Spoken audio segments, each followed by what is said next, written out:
Welcome to the Affiliated Monitors Expert Podcast, hosted by Tom Fox on the Compliance Podcast Network. And today we're going to conclude with the question, how is an ethical culture a part of an overall ethics and compliance assessment? So Jay, first of all, welcome back. Thanks, Tom. I can't believe the week's already over. It's just flown by, but I appreciate the opportunity to speak about this part, especially the part is how ethical culture is part of the overall ethics and compliance program.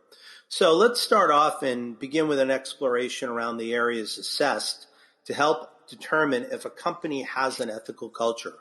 We'll need a framework for such an assessment, and it makes sense to start with the program itself.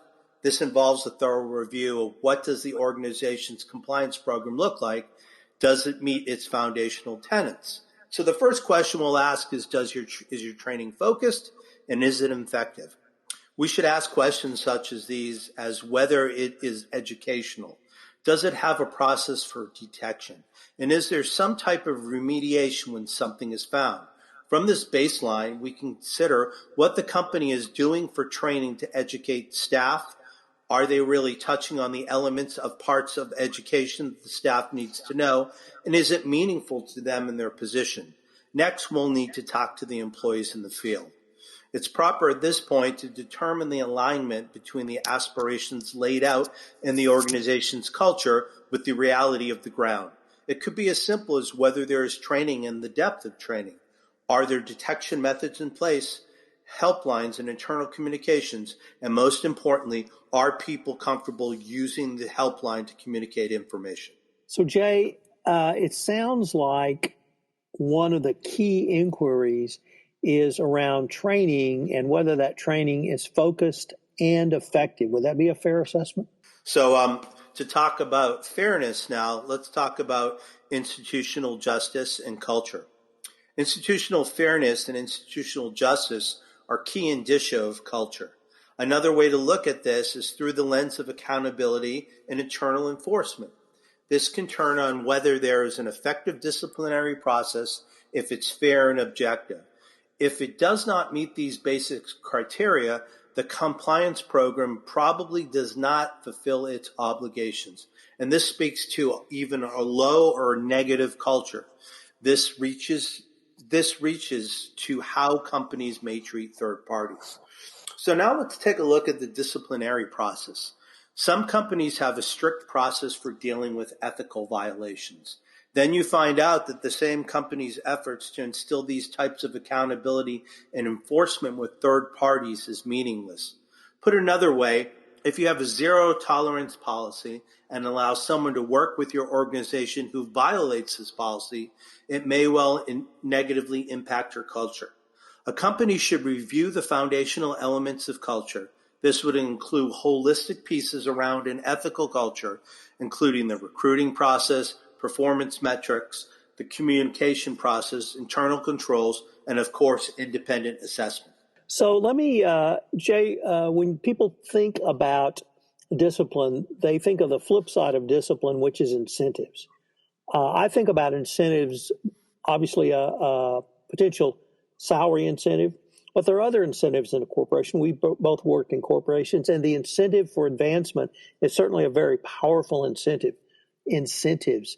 Does the fair process doctrine or institutional fairness that you've been talking about also go towards opportunities for advancement within a corporation, or what we would call promotions?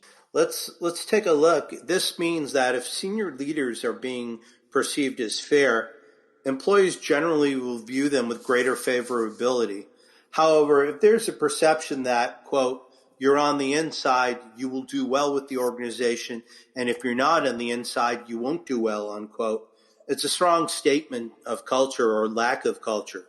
How you treat your employees and how they see themselves within the organizational structure is a foundational element of a strong culture. This means in focus groups and interviews, one item that is important to discern is whether or not there is perceived fairness, objectivity, and transparency. Now let's look at a paper program. This is the bane of most cultural programs. And these factors are important because even if a company institutes a standard compliance program and concludes they have a great compliance program, the reality is quite different if it is merely a paper program. Your organization must determine if the compliance program is real and then how to make it impactful. The Department of Justice would say the program must be operationalized and staff should be vested in this compliance program. If your compliance program is like a blinking neon light with intermittent flashy policies and messages, but the company but this information only lasts for 10 minutes, then your program is doomed to failure. Sadly, this type of approach will not last. If an organization is going to achieve cultural change, it must be done in a manner which really touches people, and it's not just the flavor of the month kind of thing. This can be only achieved by learning about your people and discovering what is important to them. You're driving towards a concept that I've heard described as accountability. And accountability, as I've heard it described, is you're not accountable for turning in a paper on time. You're not accountable for getting a project done on time. You're accountable to each other. You're accountable to persons. And it seems like what you are articulating is a culture of accountability, and that's accountability up the ladder and down the ladder as well. How would you see accountability as a key component of a corporate culture? A great way to kind of take a look at this as we're closing out. If there are serious violations of a company's ethics policy, be it conflicts of interest or code of conduct, and if this abuse goes unpunished and everyone in the organization knows about this non-enforcement, this diminishes any and all goodwill and efforts that have gone into creating your ethics and compliance program and crafting an ethical culture. If the organization does not do anything to enforce it when something serious happens, it literally becomes a futile exercise. So, Jay, unfortunately, we are near the end of our time, but this has been a fascinating 5-part exploration of why culture matters. We're going to link to your articles on CCI in this for people who want a little further definition. And I would really encourage people to reach out to Jay because both he and his colleagues at Affiliated Monitors really focus on this and put a lot of thought and thought leadership. Thanks, Tom.